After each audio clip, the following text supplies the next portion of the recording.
Kumusta po kayo sa lahat po ng mga Libra sign? Bago bumabalik at mga cross-watchers, maraming salamat po sa inyo. Libra? Okay, so ito pong mensahe po ninyo ngayong February. Wow! Wow! Unang-unang mensahe sa inyo ay 10 of Pentacles. Wow! Queen of Swords. Hermit. Wow. So, kuha ko na agad ang mensahe sa inyo. May alert signal habang meron kayong yung alert signal po ninyo habang may uncertainty po kayo sa financial flow po ninyo, no? Yung parang pakiramdam po ninyo ay walang kasiguraduhan. Hindi ka pa sigurado sa patutunguhan ng kaperahan mo. Ayan po.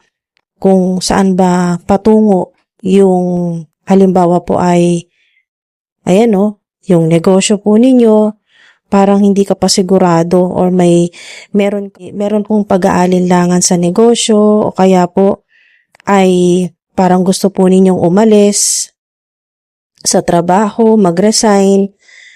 Hindi ka sigurado kung mapopromote ka ba talaga, matataasan ng sweldo, makakatanggap ka ba talaga ng malaking offer o malaking proyekto. Okay, may uncertainty.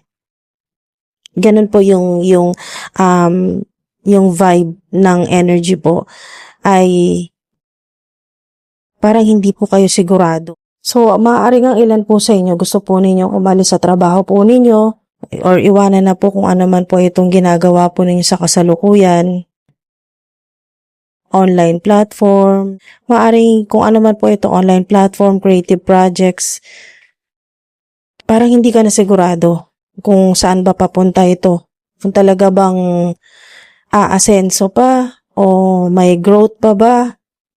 May progress pa ba? May mapapala ka pa ba dito? Parang ganun po. Uncertainty sa financial flow. So, ito yung signal. Okay, so ito po yung alert signal. The Empress. Ayan po. The Empress at 10 of Pentacles. Ito yung alert signal na hindi ka dapat mag-alala. Hindi ka dapat magduda. Kapag may Empress, ibig sabihin kung ano man yung ginagawa mo, ano man yung trabaho mo o pinagkakakitaan sa ngayon, ay may success. May happiness. Ayan po, success.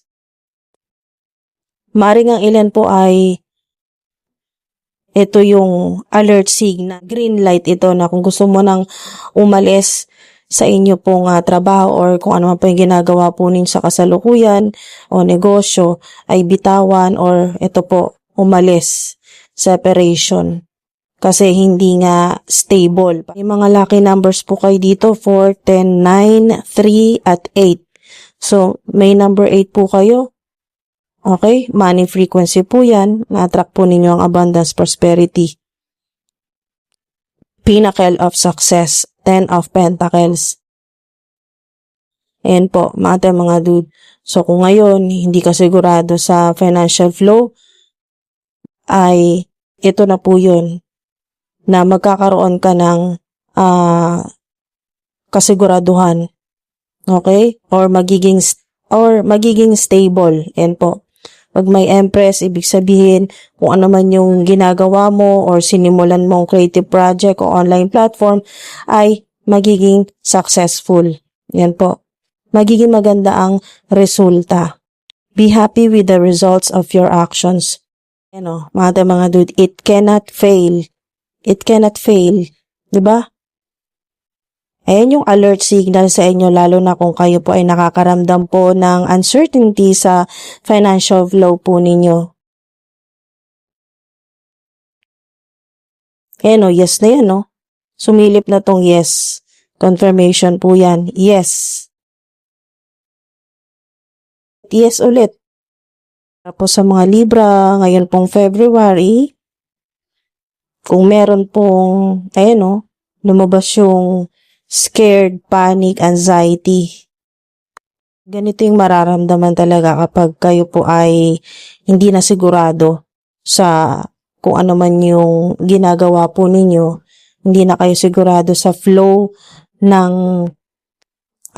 pera sa inyo pong buhay, sa inyo pong buhay, sa career po ninyo, may anxiety. So, magre-resonate ka dito kung ngayon ay stress ka, nakakaranas ka ng panic attack kasi wala nang kasiguraduhan yung inyo pong pera o yung pinagkakitaan po ninyo, trabaho po ninyo, or part-time jobs.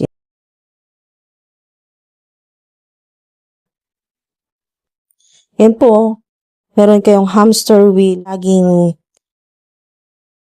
may problema sa pera. Ayan po, yung kailangang makasurvive sa araw-araw. Lalo na po kung marami pong mga bayarin, yan po, bills, may loans. Okay, so meron kayong sakto, mga tinan nyo to, synchronize siya dito sa 8 of Cups na moving location change. Maaring ang ilan po sa inyo nagpaplano or gusto nyo na pong lumipat ng tirahan, lumipat ng trabaho, magpalit na ng career, yan po. Meron.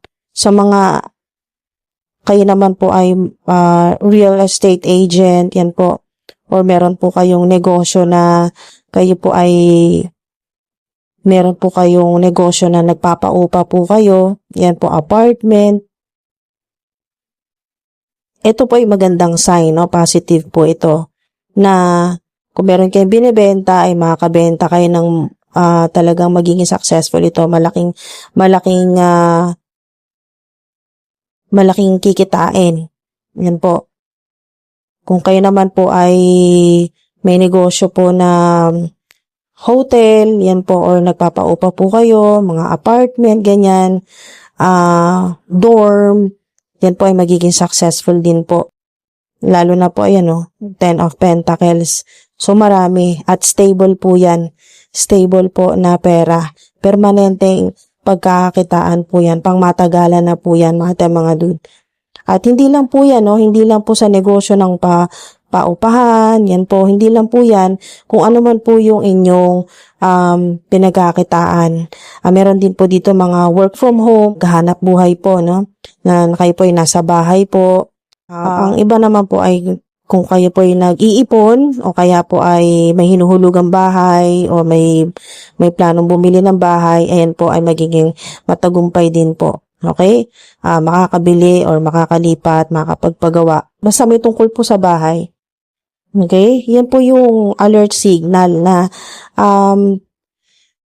kung ano man po yung kinatatakutan po ninyo ay alisin nyo po yan kasi may magandang naghihintay sa inyo na ayan po, na malalaking opportunities at mga blessing. Ayan po, mga dude. Legacy, inheritance, pamana. Wow. Or divine money, mula po sa divine universe. Hindi tayo ng lucky numbers sa mga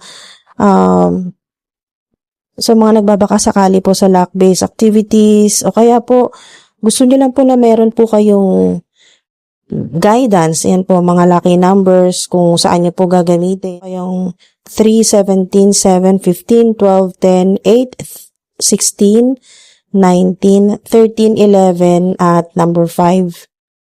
Yan po, mga dude. So, sana po ay mag-resonate po sa inyo mga high vibe, lalo na yung ito po, yung pera, maraming pera, 10 of Pentacles, makakatanggap po ng malaking pera or malaking mana, divine wealth. Ilan naman po ay dito po sa Empress, kung ano man po yung inyong pinagkakaabalahan. Yun po, yung binubuo po ninyo, ano po ba yan? Negosyo, creative projects, online platform, kung ano man po ito, mga dude, ay magiging matagumpay. Okay? May pleasure, may development. Meron din po sa inyo na nagtatrabaho po sa construction or gumagawa ng bahay, nagpaplano ng bahay. Meron din pong nagdo-drawing, interior designer. Basta may kinalaman po sa ganun, interior designer, engineer, graphic or AutoCAD. Meron pong ganun dito. AutoCAD. Basta gumagawa ng bahay, ng villa, may kinalaman sa construction or company, parang ganun po. Gumagawa ng bahay, nagde-design, ganyan po. Or ng mga building, ng hotel, mga ganyan, mga dude. So, maaring ganyan po yung inyo pong negosyo or yung trabaho po ninyo. Alright, so maraming salamat po. Ingat po kayo palagi hanggang sa susunod po.